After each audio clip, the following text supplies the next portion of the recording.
In the headlines, $15 million in World Bank funds for farms ravaged by Hurricane Maria. Leading telecommunications provider Flow says its mobile network is 90% restored, and West Indies and Afghanistan to face off in World Cup qualifier finals on Sunday. I am Kenny Williams with the Channel 5 News. Back with the details right after this.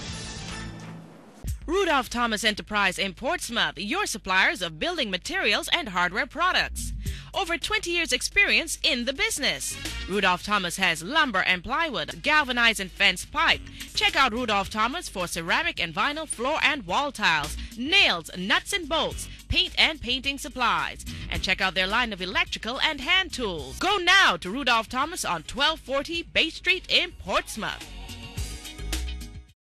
Do you need more cash for that home improvement? Then come to Fast Cash, where we give you more. At Fast Cash, our customers get more funds and more time to repay. But wait, can't come to us? We'll come to you, and our mobile officer will get you on your way. Small businesses, consumers, and taxi owners. Fast Cash has more for everyone. Simply call or visit any of our locations for more. Smarter, faster, better. Fast Cash. Terms and conditions apply.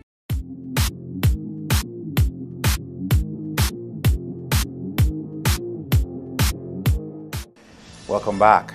First up, $15 million from the World Bank will be allocated to restructure the hurricane-ravaged farming sector.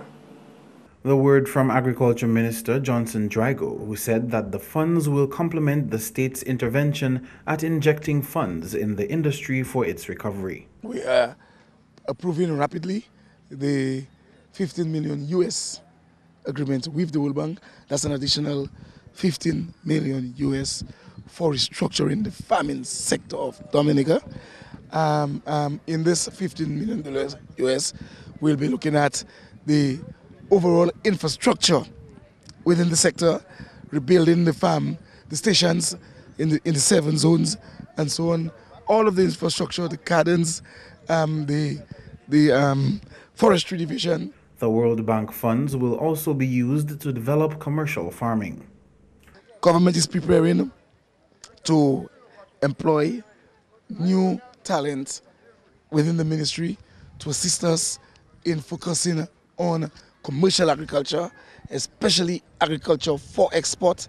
It will be given special attention under this new $15 million US dollars facility, where farmers will be targeted, especially the farmers who receive the $10,000 who are now considered as commercial farmers. They will be targeted in the first instance, and they'll be supported both in terms of tools and equipment and chemicals and fertilizer and all of the support. The agriculture industry suffered 100% loss from the impact of Hurricane Maria. Government concluded that it would need $239 million to revitalize that sector. Drago says the agriculture industry is on the rise with several investment measures. Over 1 million plants were given across the island to farmers, and farmers planted. Within 7 weeks we had lettuce.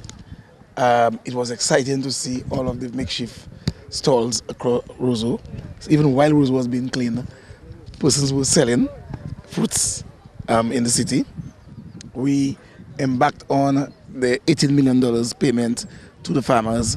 Of course, there were a few farmers who should have gotten payment in the first disbursement who had not received a check. They're being taken care of as we speak. In more top stories, Dominica's leading telecommunications service provider is reporting an over 90% restoration to mobile service 6 months after Hurricane Maria. General Manager of Flow Dominica, Jeffrey Baptist, says while restoration to mobile service is impressive, it's another story for fixed line service. He explained that new technology will have to be installed in some areas where the former network was too severely damaged for repair. In terms of fixed services, there is still some work to be done. In fact, quite a bit of work to be done where that is concerned. We traditionally operated or delivered fixed services over a copper network that would have been implanted in the ground in Dominica from the early 1970s, possibly beyond that. The fact that about 90% in some areas of that network would have been destroyed as a result of the hurricane, we have to naturally start thinking, do we invest to restore a network that has maybe possibly served its life's purpose, both in terms of technology and both in terms of the level of resilience and robustness it can provide? Or do we now invest resources and effort into building the network of the future? And what I'm hearing here from the government officials, that we certainly have to now think towards the future. Baptist explained that the company had invested significantly in developing a robust and resilient network pre-Hurricane Maria, but the impact of the storm left unprecedented damage to the network. In the pre-Hurricane Maria, very broadly, I felt it was fit for purpose in some ways. From a cable and wireless standpoint, a flow perspective, we have what we consider to be a very robust and resilient network. We maybe 60+% of our telecommunication infrastructure, especially serving the capital city of Roseau, is buried underground in secure ducts. We have a figure 8 double ring fiber network that goes through the west coast and comes back through the east coast for redundancy. So we've made significant investment in ensuring that we had a very robust and resilient network. Set that aside though, I think Hurricane Maria obviously would have taught us a number of lessons. That what we felt pre-Maria was good enough suddenly did not appear to be good enough, given the unprecedented level of impact we would have sustained. However, moving forward, Flow Dominica will ensure its network complements government's Build Back Better campaign. And what we're doing as a company is investing in building a more future-proof network. So there are some parts of the country where we have taken a deliberate decision not to restore the copper plant because it has just been too significantly impacted and it makes no sense to bring it back in that form. And so we're building out a new network. What that network looks like will be a combination of fiber to the home, fiber to the nodes, and LTE network. That will, in fact, I think, align to the government's vision in terms of more resilient, more robustness, and more future-proof. Baptist was speaking at a 2-day workshop on emergency telecommunications, which wrapped up on Friday. We continue with this item where the Colombian foreign minister and her delegation wrapped up a fruitful visit to Dominica on Friday. Management of Phase 2 of a water resource project, cooperation on security, and a visa exemption agreement were among important issues discussed. The foreign minister met with the Prime Minister and participated in a working lunch with Dominica's Foreign Minister, Francine Barron. Today we have had very good discussions on further cooperation and collaboration between Dominica and the Republic of Colombia. Colombia has been very active in the provision of technical support to us in the area of water resources management. And DOWASCO has had and continues to have a healthy relationship with its Colombian counterpart, the Colombian Directorate of Meteorology. The partnership with DOWASCO covers training in hydrology, training in data collection and use, and water quality monitoring and treatment. Agreement has been reached on a second phase of collaboration, and this includes the provision of feedback and advice on Dominica's water resource management policy, including the information aspect of the policy. The Colombians have agreed to help expand the cultivation of the sweet variety of cassava and establish a cassava processing plant in the Calinago territory. Tourism is another area of cooperation between the two countries. Discussion with our Colombian partners have confirmed that our unique tourism product should be suitably branded and that more should be done to increase the involvement of rural families in the tourism industry.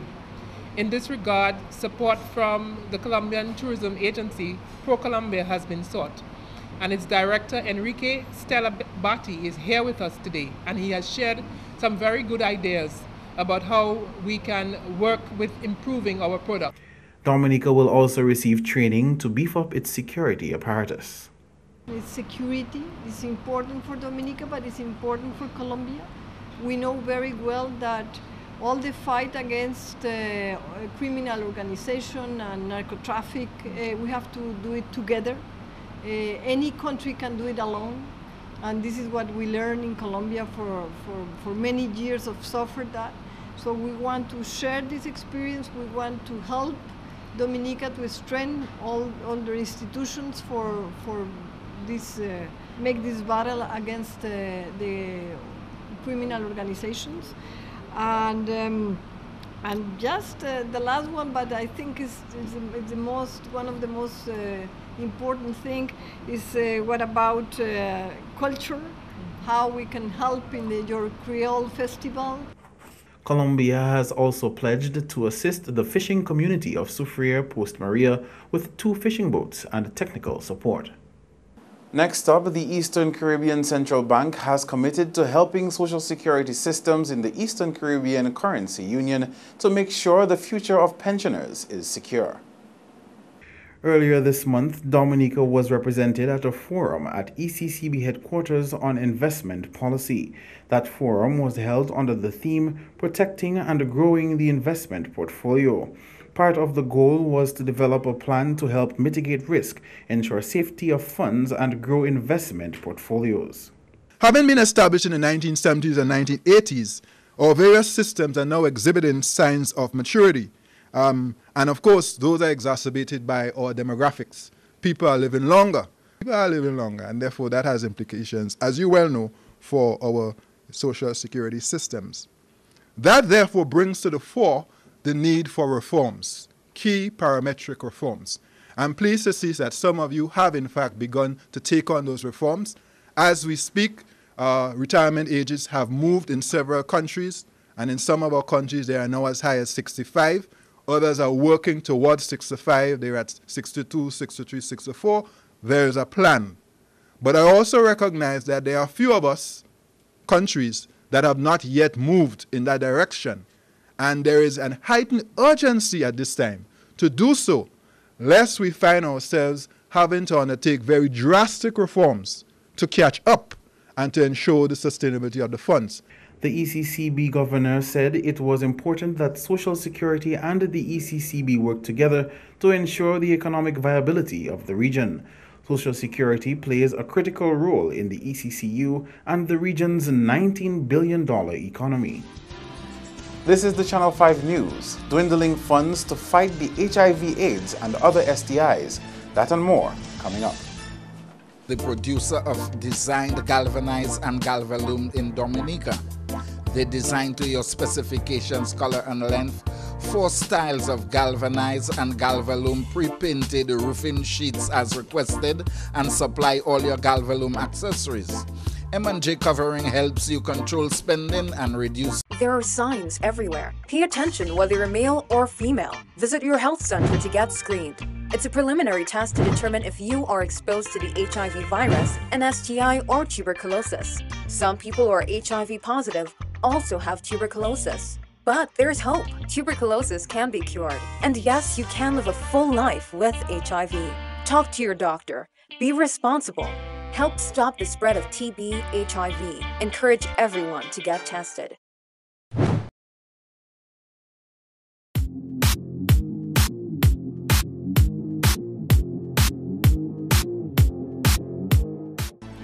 Thank you for staying with us. Dominica awaits funds from a $3.5 million grant to help with its fight against HIV and tuberculosis. Idona Baptist explains. The Global Fund has allocated $3.5 million to the 6 OECS countries to fight HIV/AIDS and tuberculosis. Each country will receive a certain amount from those funds. As a result, the National HIV/AIDS Unit hosted a stakeholders consultation on Friday to get input and endorsement for continuation of the Global Fund grant. The OECS Regional Coordinating Mechanism is mandated by the Global Fund and established by the OECS Ministers of Health to facilitate the award of the grant. Its director, Joan Didier, says OECS states will operate with a reduced budget from the Global Fund this time around. So what it means is that we are supposed to look at what has worked well, what we would like to continue, what the gaps are, and what gaps we can address in the new proposal.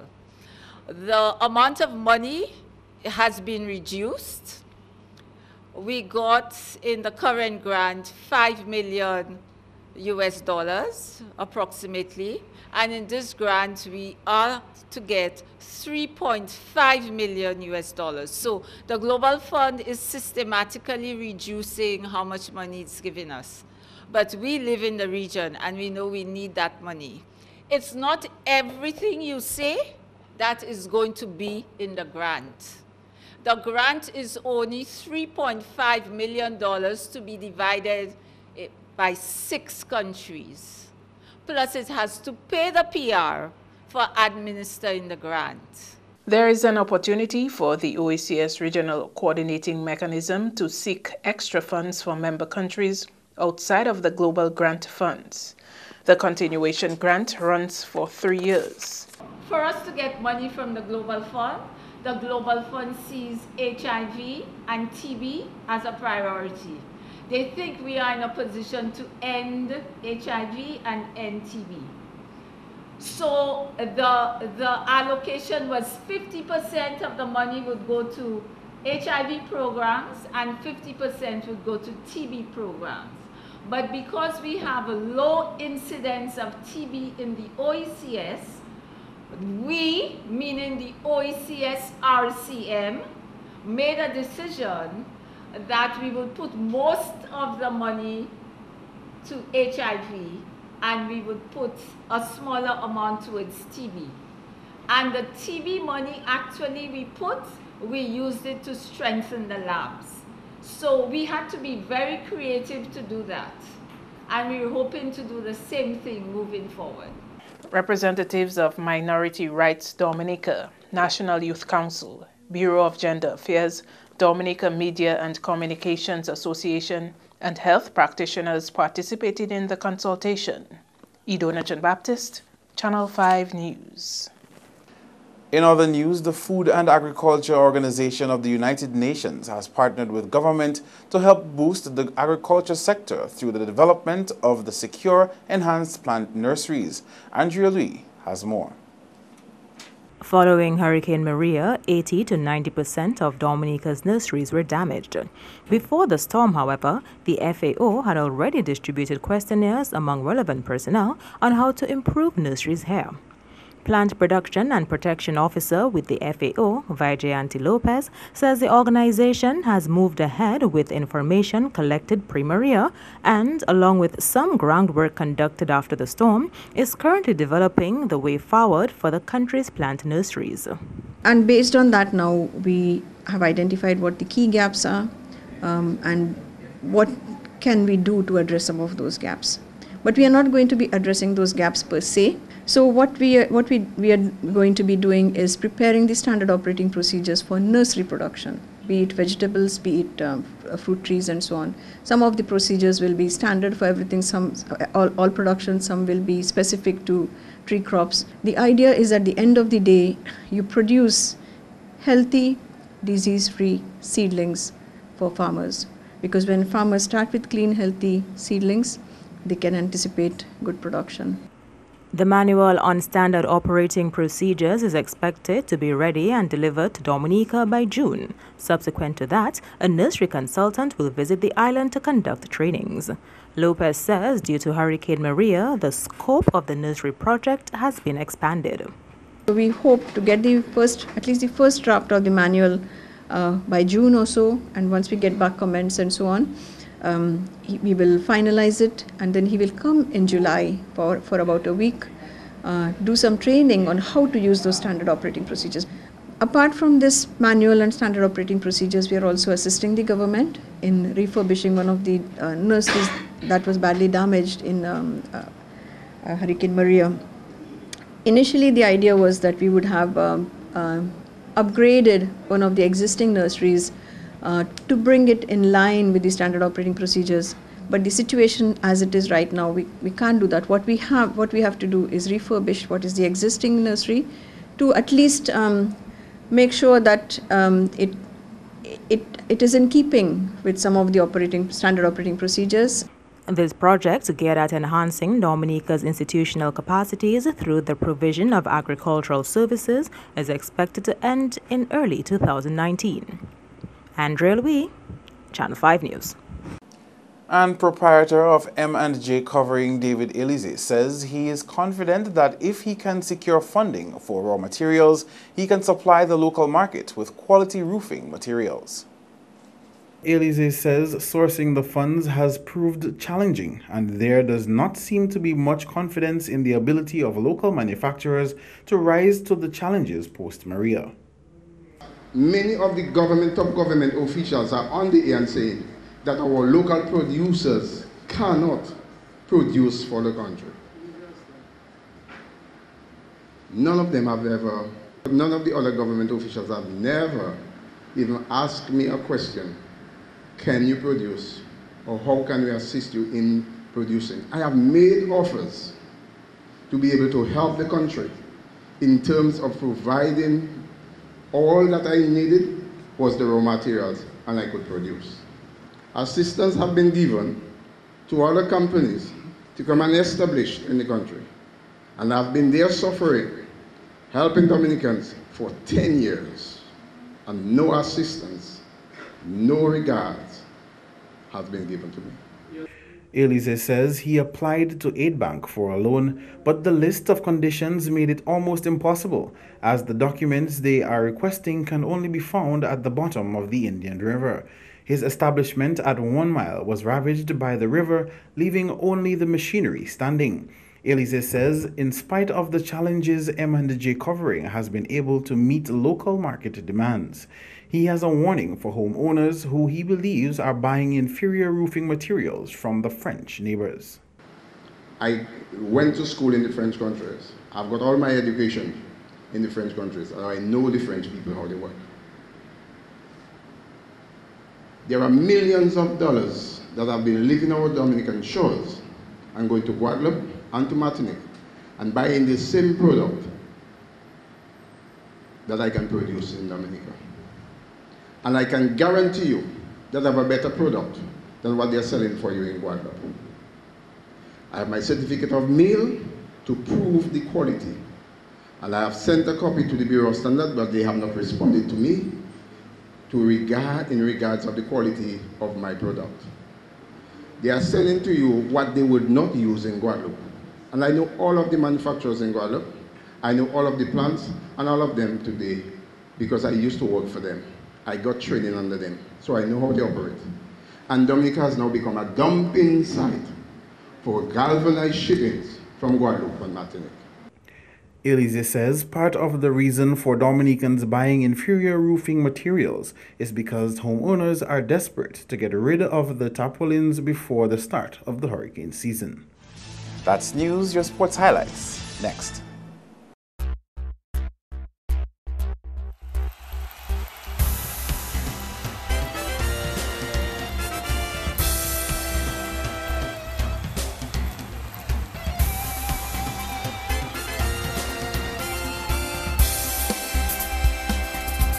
First up in sports, West Indies and Afghanistan to face off in Sunday's final of the 2018 ICC World Cup qualifiers. Afghanistan completed a miraculous revival to secure their passage to the World Cup in England next year with a 5-wicket win over Ireland on Friday. Afghanistan lost their group games to Scotland, Zimbabwe and Hong Kong and entered the Super Six with no points. However, their victories against West Indies, United Arab Emirates and Ireland meant their World Cup dreams came to rest on their final match against Ireland.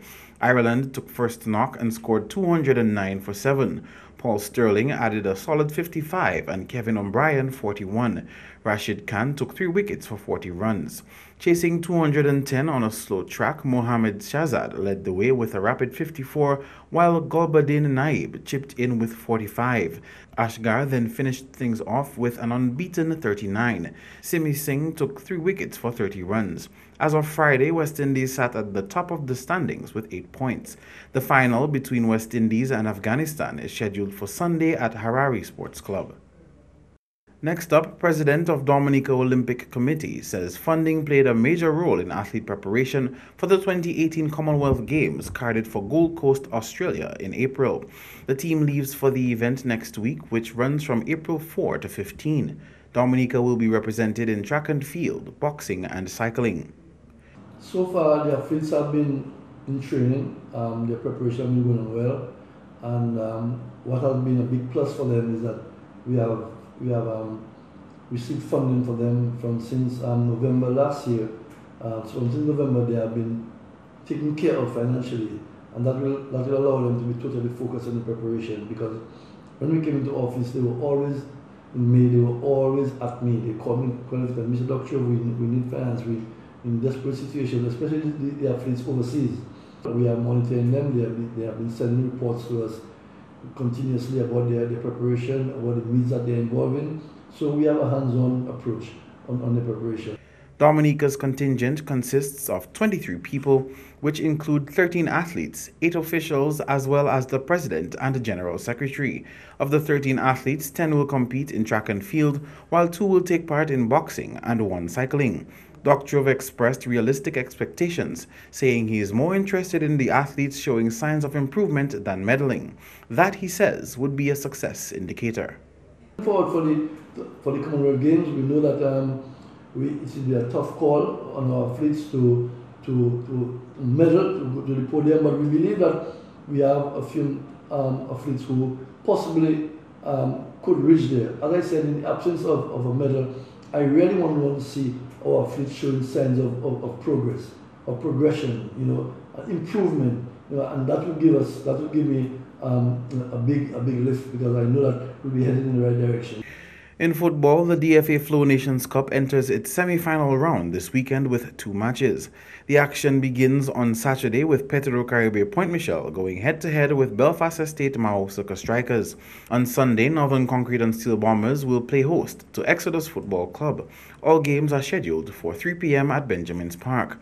Meantime, action continues in the DFA Under-15 Girls Tournament with 2 matches on Saturday. Central Tornadoes will come up against Southern Alpha Warriors at 10 a.m. to be followed by North Blazers versus East Jaguars at 11:30 a.m. Both games are scheduled for Stock Farm Complex. Still in football, 3 players of Boston Warner Club were recently banned by the Disciplinary Committee of Dominica Football Association. Lane Hogan, Vince Francis, and Cheston Dangleben were found guilty of breaching Articles 30, 32, and 33 of the 2017 revised laws and regulations of DFA.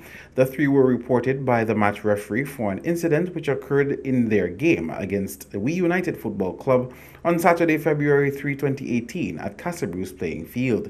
As a result, they have been banned from participating in the remainder of the DFA Flow Nations Cup and a further 5 matches during the new season 2018-2019.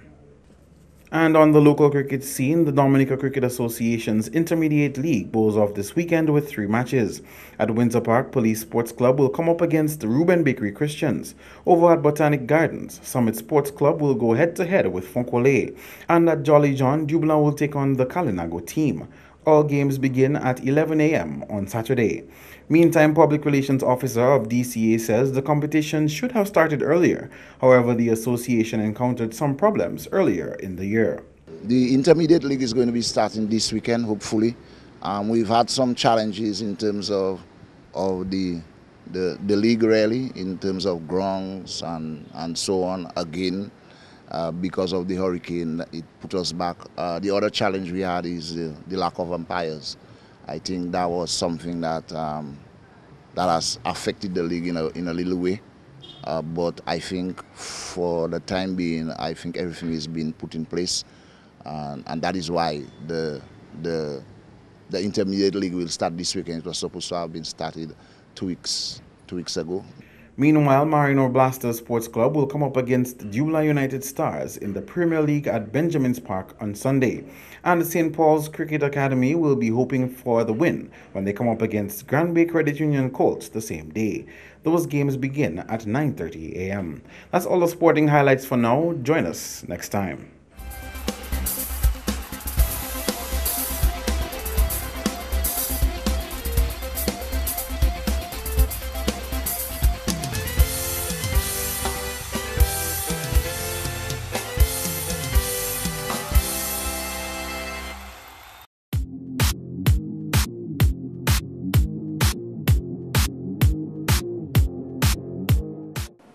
To end the news, the headlines again. $15 million in World Bank funds for farms ravaged by Hurricane Maria. Leading telecommunications provider Flow says its mobile network is 90% restored, and West Indies and Afghanistan to face off in World Cup qualifier finals on Sunday. Feel free to contact us at news@marpin2k4.com You can also access our past newscasts on our YouTube channel. On behalf of the entire production team, I am Kenny Williams. To our viewers around the world, thank you for watching. Do have yourself an awesome weekend.